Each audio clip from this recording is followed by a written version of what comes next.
آج کے اس پرفتن ماحول میں بہت ساری چیزوں کو لے کر کے لوگ کشمکش میں ہیں اور اسلام کے خلاف بحث بازیاں ہوتی رہتی ہیں۔ خصوصاً ان ایام میں دیکھ رہا ہوں کہ اسلام مخالف جتنے پروپیگنڈے ہیں وہ سب آج ٹوٹ پڑے ہیں جہیز کے متعلق۔ ایک خاتون نے اپنا ویڈیو بنا کر خودکشی کر لی ندی میں چھلانگ لگا کر، اور اس کا کارن اور اس کا سبب جہیز کو بتایا گیا، جس کی وجہ سے وہ موت کے ہتھ کنڈے پہ چلی گئی یا سوسائڈ کر لی۔ یہ الگ بات ہے کہ سوسائڈ اور آتم ہتیا خودکشی اس کا کیا حکم ہے، اس پر میں بعد میں بات کرتا ہوں۔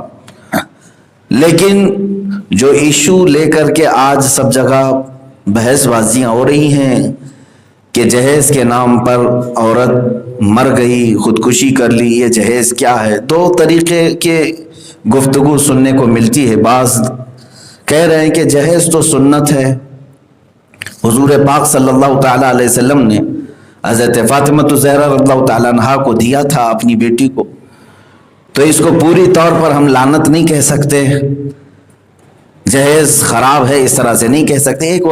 ایک طبقہ اس طرح کی گفتگو کر رہا ہے، اور دوسرا ایک طبقہ ہے جو یہ کہہ رہے ہیں کہ نہیں، بالکل یہ غلط رسومات میں سے ایک ہے اور جاہلانہ طریقہ ہے، مطالبہ کرنا کسی کے لیے مانگنا جائز نہیں مسلمان کے لیے۔ تو یہ ڈیبیٹ کے اندر لوگ ہم سے سوال بھی کر رہے ہیں کہ آیا جہیز کا کوئی شرعی حکم ہے یا نہیں؟ صاف میں آپ کو یہ بتا دوں، اسلام میں عورت کی جانب سے جہیز دینے کا کوئی اصول نہیں، کوئی اصول نہیں۔ یعنی کہیں پر بھی نہ نکاح کے یہ ارکان میں ہے، نہ نکاح کے لیے واجب ہے، نہ نکاح کے لیے شرط ہے، کہیں پر یہ تمام چیزیں نکاح کے درمیان رکن نہیں بنتی جہیز دینا۔ کہ ایسا نہیں ہے کہ اگر کسی لڑکی کو جہیز نہیں دیا گیا تو شادی نہیں ہو سکتی، اسلام میں ایسا کوئی نہیں۔ یہ بعد کی بنائی ہوئی بہت ساری چیزیں ہیں جو اس میں ملا دی گئیں۔ میں اس بات پر آتا ہوں جنہوں نے اس کو سنت مصطفیٰ کہا۔ حضور پاک صلی اللہ تعالیٰ علیہ وسلم نے اپنی بیٹی کو جہیز دیا، کاش اسی سنت پر آج عمل کیا جاتا، اسی سنت پر عمل کیا جاتا۔ حضور اکرم صلی اللہ تعالیٰ علیہ وسلم نے جو دیا اپنی بیٹی کو، وہ پہلے چیزیں محسوس کر لیں کیا دیا تھا۔ ایک چادر اور ایک پلنگ اور ایک مشق پانی بھرنے والا چمڑے کا، اور بعض روایات میں ایک چکی ہے اور 2 پتیلیاں ہیں، مٹی کی ہانڈیاں ہیں۔ یہ ہے سیدہ کائنات فاطمہ الزہرا رضی اللہ تعالیٰ عنہا کا جہیز جو رسول کریم صلی اللہ علیہ وسلم نے رخصتی کے وقت انہیں دیا تھا۔ تو سنت حضور اکرم صلی اللہ تعالیٰ علیہ وسلم کی بتا کر گاڑی گھوڑے مانگنے والے، کیا وہ اتنے جہیز پر قناعت کر لیں گے؟ اگر آج اپنی بیٹی کو کوئی ایک چادر، ایک تکیہ اور ایک بستر دے کر کے بھیج دے تو کیا تم قبول کر لو گے؟ سنت کو بہانہ بنا کر ماں باپ پر بلا بن کر کے اترنے والے وہ جوانوں کے لیے میں آج کہتا ہوں، حضور اکرم صلی اللہ تعالیٰ علیہ وسلم نے جو دیا تھا اس کا پس منظر کسی کو نہیں معلوم، اللہ ماشاء اللہ جانتے ہیں اہل علم، لیکن اکثر جو آج بحث کر رہے ہیں کہ نہیں یہ سنت ہے، اس کو اس طرح سے خلاف بھی نہیں کہنا چاہیے۔ ارے تاریخ تو پڑھو، میرے آقا صلی اللہ تعالیٰ علیہ وسلم کے نکاح، حضرت فاطمہ الزہرا رضی اللہ تعالیٰ عنہ کے نکاح کا جب مسئلہ آیا، حضرت علی نے پیغام بھیجا حضور اکرم صلی اللہ تعالیٰ علیہ وسلم کی بیٹی سیدہ کائنات کے نکاح کے لیے، تو حضور اکرم صلی اللہ تعالیٰ علیہ وسلم نے انہیں طلب فرمایا۔ کس کو؟ حضرت علی کرم اللہ وجہہ الکریم کو۔ پوچھا تم میری بیٹی فاطمہ سے نکاح کرو گے، تم مہر میں کیا دو گے؟ مہر یہ مرد کی طرف سے ہے، عورت کی طرف سے نہیں، عورت کو دینا نہیں ہے۔ اسلامی جو نکاح ہے اس کا اصول، اس کا کانسیپٹ قرآن پاک کی نظر میں ہے، مرد ہی عورت کو دے گا۔ یہ تو بدلا ہوا ہے، یہاں پر عورت پورے مرد کو پال رہی ہے ہندوستان میں، شادی کر کے آتی ہے، حتیٰ کہ وہ جوڑا بھی جو شادی میں پہنتا ہے وہ عورت کے پیسوں کا پہن کے آتا ہے۔ نہیں ایسا رواج ہے۔ اسلام نے جو فضیلت بیان کی ہے، الرجال قوامون علی النساء بما فضل اللہ بعضهم علی بعض وبما انفقوا من اموالہم، اللہ فرماتا ہے مردوں کو اللہ نے حاکم بنایا ہے عورتوں پر، وہ اس لیے کہ اپنا مال عورتوں پر خرچ کرتے ہیں۔ مردوں کو فضیلت کیوں دی گئی ہے؟ کہ وہ اپنا کمایا ہوا مال عورتوں پر خرچ کرتے ہیں، اس لیے وہ حاکم ہے۔ اور اگر یہاں الٹا ہے، عورتیں اپنا مال اگر مردوں پر خرچ کر رہی ہیں تو یہ تو قانون الہی کو بدل رہا ہے، یہ رواج۔ میرے عزیزو، حضور اکرم صلی اللہ تعالی علیہ وسلم نے انہیں طلب فرمایا، حضرت علی سے پوچھا کہ کیا ہے تمہارے پاس مہر کے لیے؟ کہا کچھ بھی نہیں ہے، میرے پاس کچھ ابھی مال نہیں ہے۔ حضور اکرم صلی اللہ تعالی علیہ وسلم نے پوچھا وہ تمہاری جو زرہ تھی، لوہے کا لباس جنگوں میں پہنا جاتا تھا، اسے زرہ کہتے ہیں، وہ کہاں ہے؟ کہا ہے میرے پاس۔ کہا اسے بیچو اور شادی کی رقم جمع کرو۔ یہ نہیں کہ میں بیٹی کا باپ ہوں اور میں سب دے دوں گا۔ حضرت علی رضی اللہ تعالیٰ عنہ نے اپنے وہ لوہے کی زرہ حضرت عثمان غنی رضی اللہ تعالیٰ عنہ کے ہاتھ بیچ دی۔ بعض روایات یہ بتاتی ہیں 480 درہم کے قریب مال اس وقت حضرت علی کے ہاتھ لگا۔ ایک زرہ بیچی تو اتنا مال آیا، اور وہ پورا پیسہ لا کر کے حضرت علی رضی اللہ تعالیٰ عنہ حضور صلی اللہ علیہ وسلم کی بارگاہ میں رکھ دی۔ حضور پاک صلی اللہ تعالیٰ علیہ وسلم نے انہی پیسوں میں سے حضرت ابو بکر، حضرت بلال اور کچھ صحابہ کو کہا کہ جاؤ ایک چادر لاؤ، تکیہ لاؤ اور کچھ سامان لاؤ میری بیٹی اور داماد کے گھر بسانے کے لیے۔ انہی پیسوں میں سے وہ سامان خریدا گیا جس کو آج جہیز سنت مصطفیٰ بتا رہے ہیں۔ اگر اس سنت پر عمل کرنا ہے تو اے دامادو پہلے پیسے بھیج دو، اپنے سسر کے گھر پہلے پیسے بھیج دو، تاکہ تمہارے پیسوں سے تمہاری دلہن پورا جہیز لے کر کے آئے گی، تاکہ سنت پر عمل ہو جائے۔ حضور پاک صلی اللہ تعالیٰ علیہ وسلم کی بارگاہ میں حضرت علی نے اپنے پیسے پورے بھیج دیے۔ اس کو کہتے ہیں مہر معجل، یعنی پہلے سب سے جلدی میں ادا کیا جانے والا مہر۔ حضرت علی نے مہر کے طور پر پورے پیسے دیے، اسی میں سے سیدہ کائنات فاطمہ الزہرا رضی اللہ تعالیٰ عنہ کا جہیز خریدا گیا، جس کو جہیز کہا جا رہا ہے۔ کس کے پیسوں سے آیا؟ شوہر کے پیسوں سے آیا، حضرت علی کے پیسوں سے آیا۔ اور اس کے بعد اتنا ہی نہیں، حدیث کی کتابوں میں یہاں تک موجود ہے کہ میرے آقا صلی اللہ تعالیٰ علیہ وسلم نے حضرت فاطمہ کے لیے خوشبو خریدی، وہ بھی حضرت علی کے پیسوں سے، شوہر کے پیسوں سے، خوشبو تک اس پیسوں سے منگوایا اور پھر اپنی بیٹی کو رخصت کیا۔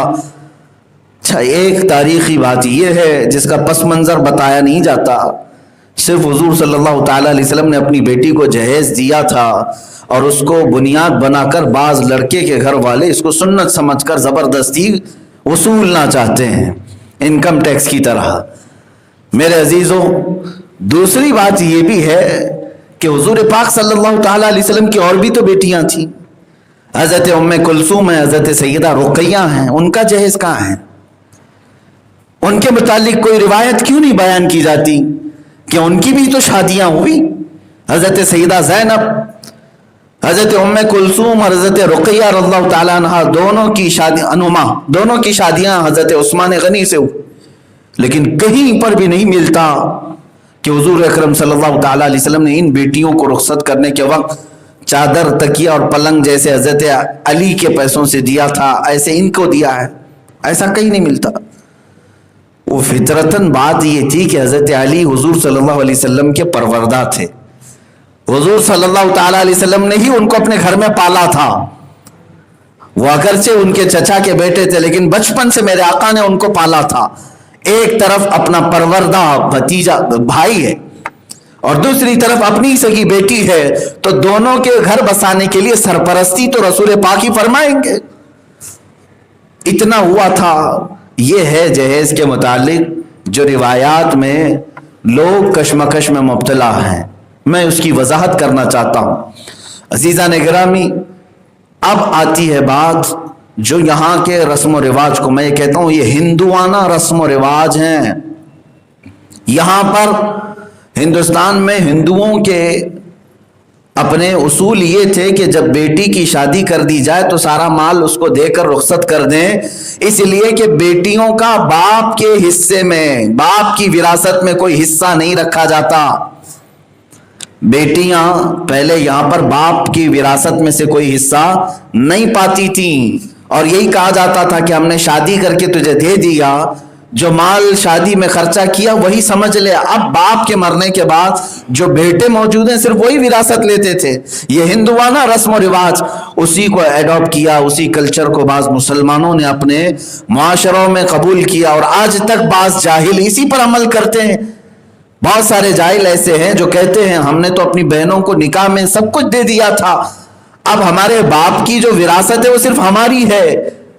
یاد رکھو، اگر ایک پائی بھی تم نے اپنے بہن کا ہڑپ لیا تو یہ قیامت کے دن آگ کا توق بنا کر کے ڈالا جائے گا، آگ کا توق ہار بنا کر کے قیامت کے دن ڈالا جائے گا۔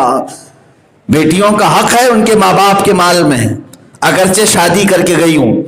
یہی تو اسلام کا عدل و انصاف ہے کہ عورت کمزور مخلوق ہے، اسے اس کے شوہر کی طرف سے بھی اسلام دلاتا ہے اور اس کے باپ کی طرف سے بھی اسلام دلاتا ہے، دونوں جانب سے وہ عورت حصہ پائے گی، لیکن حصہ کمتر ہے۔ جیسے بعض مغرب زدہ لوگوں نے ہم سے سوال کیا تھا کہ اسلام میں بیٹی کا کتنا حصہ ہے؟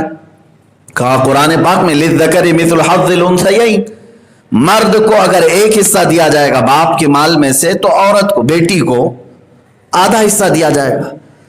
یا یوں سمجھ لیں باپ نے 30,000 روپے چھوڑے ہیں، ایک بیٹا ہے ایک بیٹی ہے، کتنا دیا جائے گا؟ تو ہم نے کہا 20,000 لڑکے کو، 10,000 لڑکی کو دیا جائے گا، یعنی دگنا لڑکے کو ملے گا، ایک حصہ لڑکی کو ملے گا۔ تو جھٹ سے انہوں نے اعتراض کیا یہ تو اسلام کا ظلم ہے بیٹیوں کے اوپر، بیٹی کمزور ہے، بیٹی کماتی نہیں ہے، باوجود اس کے اسلام نے اس کو آدھا رکھا، بیٹے کو اتنا زیادہ دیا ہے، بیٹا تو کما سکتا ہے۔ تو ایک طرفہ یہ اعتراض ہے۔ میرے عزیزو، اسلام نے ایک رتی برابر بھی کسی پر ظلم نہیں رکھا۔ یہاں اپنے باپ کے ذریعے سے وہ آدھا ضرور پا رہی ہے، لیکن جہاں وہ نکاح کر کے جاتی ہے اپنے شوہر سے بھی اپنا ترکہ ضرور پاتی ہے۔ تو دو جانب سے اسلام نے اس کو وراثت میں حصے دار بنایا ہے، وہ مرد کے برابر ہی مال پاتی ہے۔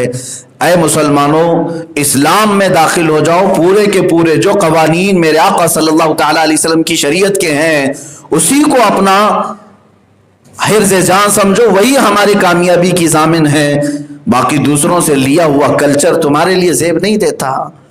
اب رہی بات، اس جہیز کو آج اس طرح سے بنا دیا گیا ہے کہ جیسے لگتا ہے شادی میں یہ فرض اعظم ہے، اس کے علاوہ شادی میں کیا چیز فرض ہے کیا واجب ہے پوچھو، نہ دولہے کو معلوم نہ دلہن کو معلوم۔ نکاح کر رہے ہو، نکاح کے ارکان کیا ہے، نکاح کن چیزوں سے ہوتا ہے اسلام میں، یہ معلوم ہی نہیں ہے۔ ہاں اتنا ضرور معلوم ہے کہ دولہا ایک اعلیٰ قسم کا جوڑا پہنے، دلہن ایک اچھا سا گھونگھٹ پہنے، اور پھر ڈھیر سارا جہیز لے کر کے آئے، یہی شادی ہے۔ یہ شادی اوپری چیزیں بنائی ہوئی ہیں میرے عزیزو۔ ان تمام چیزوں میں حدیث رسول سناتا ہوں۔ اللہ کے نبی صلی اللہ تعالی علیہ وسلم سے پوچھا گیا، اے رسول پاک صلی اللہ علیہ وسلم، سب سے زیادہ برکت کس نکاح میں ہوگی؟ حضور پاک صلی اللہ علیہ وسلم فرماتے ہیں، ان اعظم النکاح برکتا ایسر مؤنتا، سب سے زیادہ اس نکاح میں برکت ہوتی ہے جس میں خرچہ کم کیا جاتا ہے۔ کم خرچے میں جو نکاح ہوا اس نکاح میں اللہ تعالیٰ بہت برکت رکھتا ہے۔ یہاں تک کہ حضور اکرم صلی اللہ علیہ وسلم نے ارشاد فرمایا، نکاح کو آسان بناؤ کہ زنا کرنا مشکل ہو جائے۔ کیا الٹ نہیں دیا آج لوگوں نے؟ زنا کرنا آج آسان ہو گیا ہے، اور نکاح کو اتنا بھاری بنا دیا گیا، لڑکا بھی سوچتا ہے، لڑکی بھی سوچتی رہتی ہے، لڑکی کا باپ سوچتا ہے ابھی اتنا مال جمع نہیں ہوا کیسے نکاح کروں، لڑکا یہی سوچتا رہتا ہے کہ اس کو نکاح کر کے لاؤں تو کہاں رکھوں۔ ایک مشہور تابعی سعید ابن مسیب رضی اللہ تعالیٰ عنہ کے متعلق بتاتا ہوں، جن کی بیٹی کا بڑا چرچا تھا، خوبصورت خوب سیرت پرہیزگار بیٹی، بڑے بڑے خاندانوں سے نکاح کا پیغام آیا۔ حضرت سعید ابن مسیب رضی اللہ تعالیٰ عنہ نے اپنی بیٹی کا نکاح نہیں کیا تھا، ان کی محفل میں ایک نوجوان آیا کرتا تھا، فجر کی پابندی کرتا تھا، فجر کی نماز کی ہمیشہ پابندی کرتا اور درس میں بیٹھا رہتا، اس کے اخلاق سے آپ بہت خوش تھے۔ اچانک وہ ایک دن غائب ہو گیا، ایک دن نہیں آیا، 2 دن نہیں آیا، 3 دن نہیں آیا۔ تو آپ نے کہا کہ فلاں جو نوجوان آتا تھا پابندی سے، کئی مہینوں سے دیکھتا ہوں، وہ کہاں ہے؟ لوگوں نے جا کر کے اس کو اطلاع دی تو وہ آیا۔ سعید ابن مسیب مدینے کے سب سے افضل ترین تابعی ہیں۔ آپ نے پوچھا کہ تو اچانک غائب کیوں ہو گیا مسجد نبوی سے؟ کہنے لگا کہ حضور میری بیوی کا انتقال ہو گیا، وہ فوت ہو گئی تو میں مصروف ہو گیا گھر کے کام کاج میں اکیلا ہو جاتا ہوں، گھر میں اور کوئی نہیں ہے۔ تو آپ نے فرمایا کیا دوسری شادی نہیں کرتا؟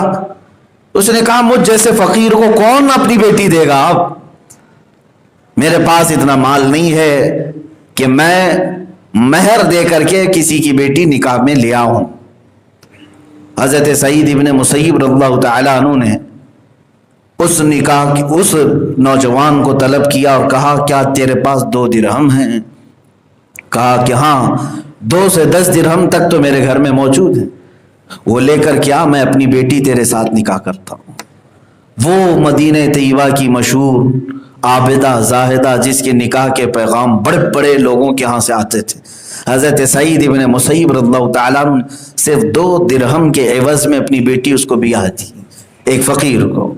یہاں سے یہ پتہ چلتا ہے کہ اسلام نے نکاح کو آسان بنایا ہے، اور دونوں طرف کی غلطیاں ہمیں یہاں محسوس ہوتی ہیں۔ جن کی بیٹیاں ہیں وہ رکھے ہوئے ہیں اپنی بیٹیوں کو اور تلاش کر رہے ہیں اچھا بکرا ملے۔ ہاں ظاہر سی بات ہے، تمہاری نیت میں بھی تو کھوٹ ہے، نوکری والا تلاش کرنا ہے، انجینئر مل جانا چاہیے، ڈاکٹر مل جانا چاہیے، حرام حلال کیا کماتا ہے یہ نہیں دیکھا جائے، بڑی جائیداد ہو، پراپرٹی ہو۔ ظاہر سی بات ہے جب تم نے ہرس کیا ہے اپنے داماد کے اندر تو بدلے میں تمہاری بیٹی سے بھی تو وہ ہرس ہی کرے گا۔ بیٹیاں رکھنے والے یہ کیوں نہیں سوچتے کہ اگر نوجوان کمانے کے قابل ہے، کم کماتا ہو لیکن اللہ کے کوئی قرضے باقی نہیں رکھتا، انشاءاللہ العزیز وہ تمہاری بیٹی کا بھی کوئی قرضہ باقی نہیں رکھے گا۔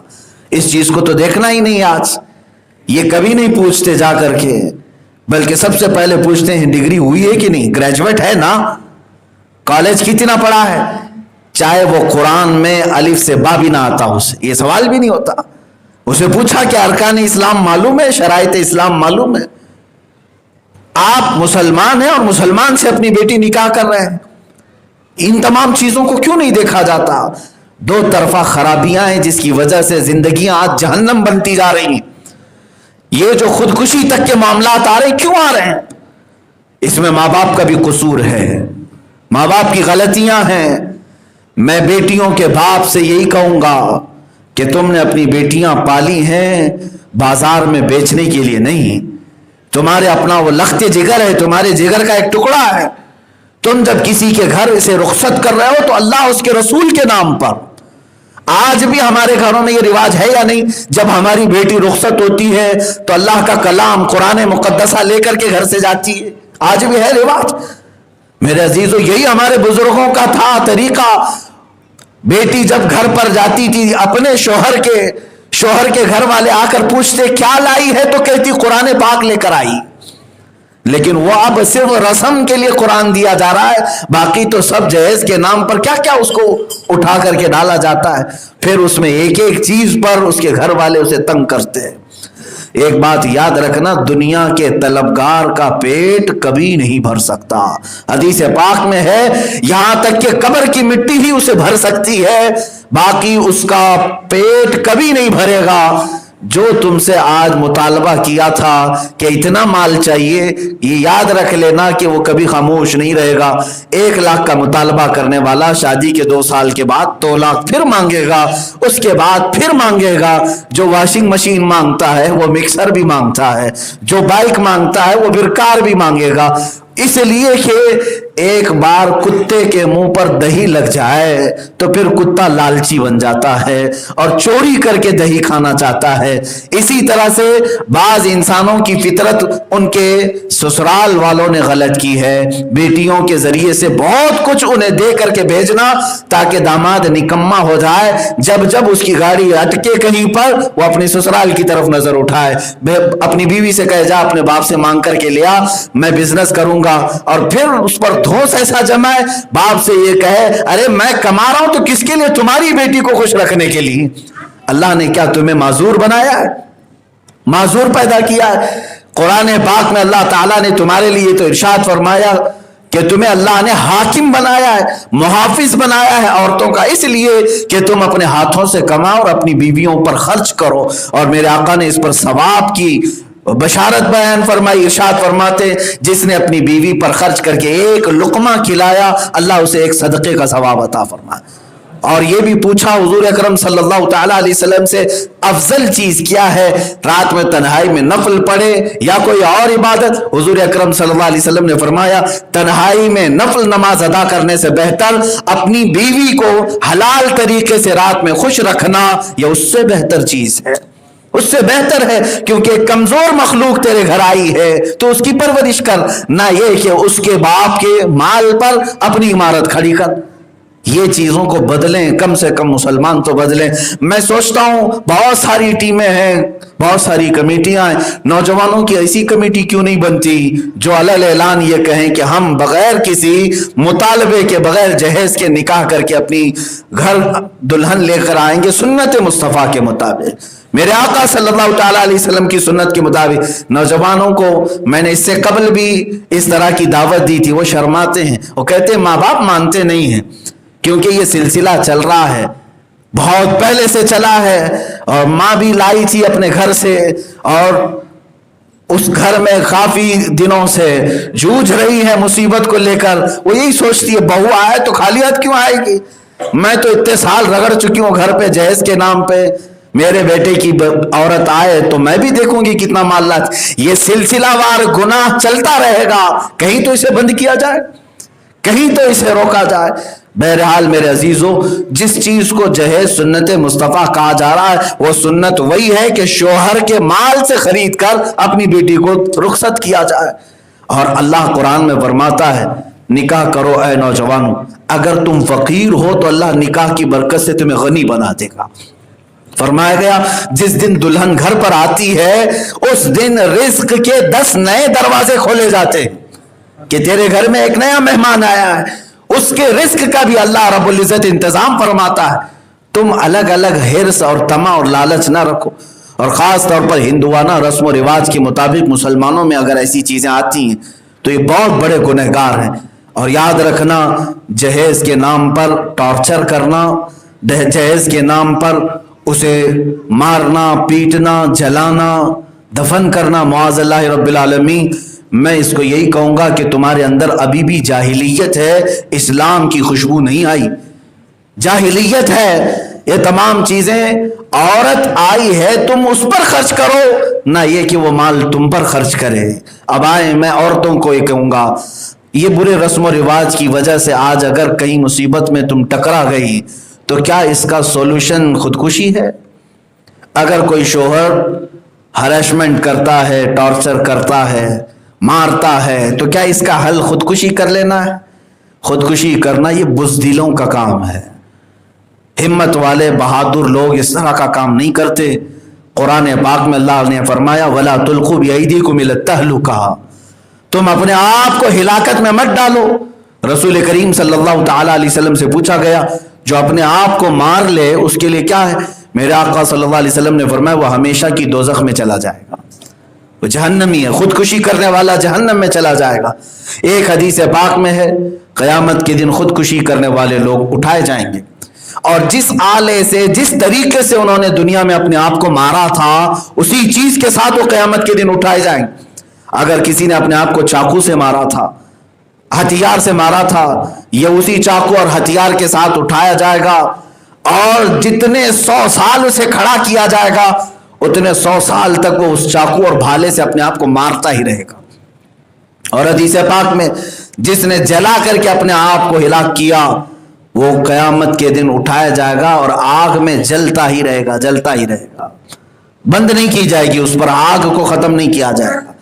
جو زہر پیا اور زہر کی پڑیا کھایا، حدیث پاک میں ہے وہ قیامت کے دن اسی زہر کے ساتھ اٹھایا جائے گا۔ یہ تین باتیں حدیث میں ہیں۔ زہر کی پڑیا کے ساتھ وہ کھاتا رہے گا، اس کے جسم کے اعضاء باہر نکلتے رہیں گے، پھر کھائے گا، پھر اعضاء باہر نکلتے رہیں گے، اندر کے پیٹ کی چیزیں نکلتی رہیں گی، پھر اسے تیار کیا جائے گا، وہ اسی عذاب میں مبتلا رہے گا۔ خودکشی کرنے والے کیا سمجھتے ہیں کہ بس اب بہت ہو گیا، اب ہم سکون سے جا کر کے سو جائیں۔ کون سے سکون سے سو گے؟ ادھر تم مرو گے، ادھر عذاب کے فرشتے تمہارے سر پر کھڑے ہیں، فوراً تمہارے اوپر جہنم کے دروازے کھولے جائیں گے۔ خودکشی کا راستہ مسلمانوں کا نہیں ہے، ہرگز نہیں۔ سوسائڈ کرنا یہ کوئی حل نہیں ہے۔ ایک بات یاد رکھے، میں سمجھتا ہوں وہ کمزور مسلمان ہے جو خودکشی کر کے سکون چاہتا ہے۔ اللہ پر یقین رکھنے والا کیا اسے اتنا یقین نہیں کہ ایک دن آئے گا میرا مولا دروازہ کھولے گا، کشادگیاں آئیں گی، اندھیرا کب تک رہے گا، مصیبتیں کب تک رہیں گی؟ میں اکثر یہ کہا کرتا ہوں، ہم ٹرین میں بیٹھ کر کے جب سفر کرتے ہیں تو ٹرین کے راستے میں کبھی ٹنل آ جاتا ہے۔ ممبئی سے باہر سفر کرنے والوں کو تو اکثر اس کا تجربہ ہوگا۔ ٹرین جب بھی ممبئی سے باہر نکلتی ہے تو ایک پہاڑ کی سرنگ میں سے جاتی ہے، اور جب پہاڑ کی سرنگ میں ٹرین داخل ہوتی ہے تو کافی اندھیرا، اتنا اندھیرا ہو جاتا ہے کہ گھبراہٹ ہو۔ لیکن مجھے یہ بتاؤ، ٹرین کے مسافر اس ٹنل سے گزرنے کے وقت سب ٹرین چھوڑ کے اتر جاتے ہیں، وہاں ٹنل میں کودنے لگتے ہیں، سرنگ میں بھاگنے لگتے ہیں؟ نہیں، سب خاموش بیٹھے رہتے ہیں۔ کیوں؟ اس لیے کہ انہیں معلوم ہے جو ٹرین چلا رہا ہے ڈرائیور، وہ تھوڑی ہی دیر میں ٹنل سے باہر نکالے گا اور یہ اندھیرا اجالوں میں بدل جائے گا۔ تم اپنی گاڑی کے ڈرائیور پر اتنا یقین رکھتے ہو تو زندگی بھر چلانے والے رب پر کیوں نہیں یقین رکھتے؟ وہ خلاق کائنات، خالق الاسباب، آج اگر تمہیں مصیبتوں سے گزارتا ہے تو تمہارے درجات کو بلند کرنے کے لیے۔ یہاں تک کہ حدیث پاک میں مومن کو اگر ایک بیماری بھی آئی، یہاں تک کہ ٹھوکر بھی لگی، تو اس کے بدلے میں رب تبارک و تعالیٰ اس کی درجات بلند کرتا ہے اور اس کے گناہوں کا اس کے لیے کفارہ بناتا ہے۔ عورتیں اگر مصیبت میں آتی ہیں، اپنے شوہروں کے ساتھ کوئی اس طرح کی انہونی ہوتی ہے تو صبر کریں، اس لیے کہ فرمایا گیا جو عورت اپنے مرد کے ظلم پر برداشت کر کے صبر کر لے گئی، وہ قیامت کے دن سیدہ بی بی آسیہ کے ساتھ اٹھائی جائے گی۔ دنیا کی سب سے پاک باز خواتین میں سے حضرت آسیہ رضی اللہ تعالیٰ عنہا، جو فرعون کی بیوی تھی، زندگی بھر انہیں ظلم دیا، ان کے بالوں کو پکڑ کر کے وہ لٹکا دیتا، ہاتھوں میں کیل ٹھوکتا، پھر بھی وہ اپنے رب ذوالجلال پر ایمان رکھتی تھی، اللہ پر ایمان رکھتی تھی۔ عورتوں سے یہ گزارش ہے، خودکشی حل نہیں ہے، سوسائڈ حل نہیں ہے، اور مصیبتیں آتی ہیں، ایک نہ ایک دن یہ نکل کر کے واپس پھر خوشحالی کی طرف تمہیں لایا جائے گا۔ اور اللہ رب العزت مومن کو جو مصیبت دیتا ہے وہ اس کے گناہوں کا کفارہ ہوتا ہے یا درجات کی بلندی ہوتی، دو میں سے ایک ہوگا۔ اس لیے عورتوں کو چاہیے کہ صبر کریں۔ میں دونوں کو یہ تلقین کروں گا، برے رسم و رواج سے اپنے آپ کو آزاد کر لیں، برے رسموں سے آزاد کریں، تاکہ بعد میں یہ بات آنے نہ پائے کہ ہماری بیٹی جہیز کی وجہ سے ماری گئی ہے۔ میر تقی ایک شاعر ہے، انہوں نے اپنی بیٹی کا نکاح کرنے کے لیے جہیز کے لیے مال جمع کیا تھا، یہاں تک کہ سنا کہ اپنی پوری زمینیں بیچ کر کے اپنی بیٹی کا نکاح کیا تھا، ایک بڑے شاعر۔ تو شادی کرنے کے بعد ان کی بیٹی کو جب پتہ چلا کہ ان کے باپ نے نکاح کے لیے میرے جہیز کے لیے پوری زمینیں بیچ دی، گھر بیچ دیا تھا، تو بیمار ہو گئی، غم میں اتنی بیمار ہوئی کہ موت ہو گئی لڑکی کی۔